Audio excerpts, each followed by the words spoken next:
Viime vuonna syksyllä tuli tämmöinen juttu, että heräsin aamulla, olin taas heikoshapeisen nukkunut, mulla on 21 vuotta ollut raju unettomuus ja en taaskaan ollut nukkunut kunnon yöllä, niin tuli aamulla sana, että minun armossani on kylliksi ja tuli, että Juha, ala laulaa. Niin mä ensimmäisenä säikähin ihan hirveästi, että mikä tää on. Mä sanoin, että en mä rupea laulamaan, ei kun ala laulaa. No rohkaise sitten. Ja siitä alkoi semmoinen vyöry.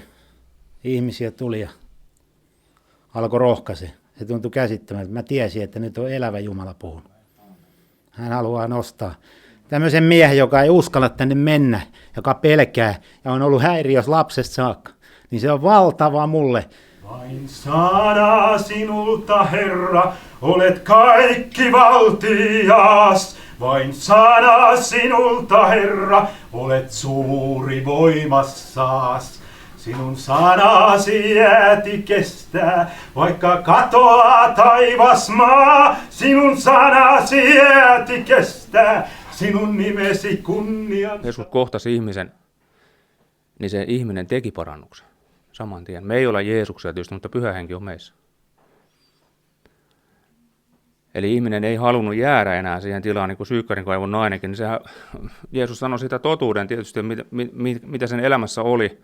Ja se nainen ihmetteli vaan, että vitsi, tuohan mies tiesi kaiken minusta ja olisikohan se Messias. Tai Sakkeus. Ei Jeesus huutanut sinne puuhun ensimmäisenä, että Sakkeus, sä oot muuten tehnyt sitä ja sä oot tehnyt tota. Ja sun pitää siitä ja tosta luopua. Ja sen jälkeen sanoi, että tuu alas sieltä.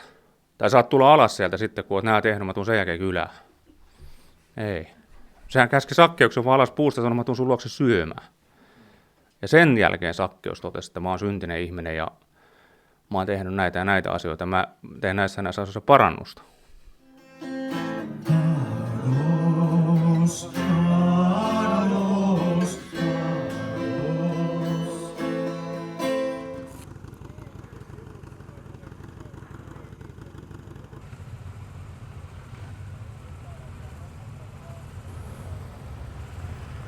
Näin ollaan lähdössä täältä majapaikasta kohti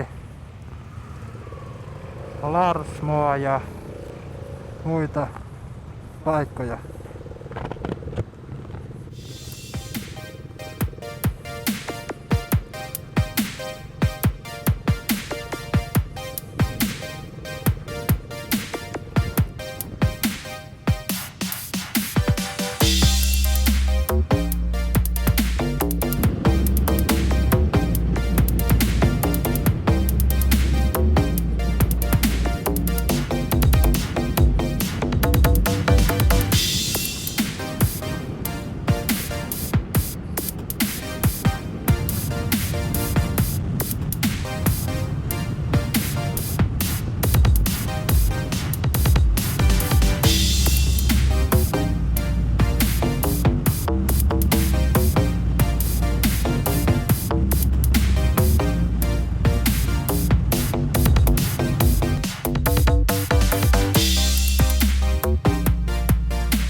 Nyt saavuttiin tänne Pietarsaaren ABC:lle tauolle ja kohta jatkuu sitten matka kohti Larsmoa.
saavuttiin tänne Larsmon lähetyskodille.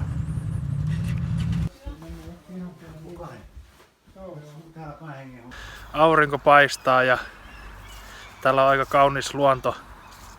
Linnut laulaa ja rantakin on näkyvissä. Ja jos käydään toisinpäin, niin täällä näkyy sitten tää varsinainen rakennus.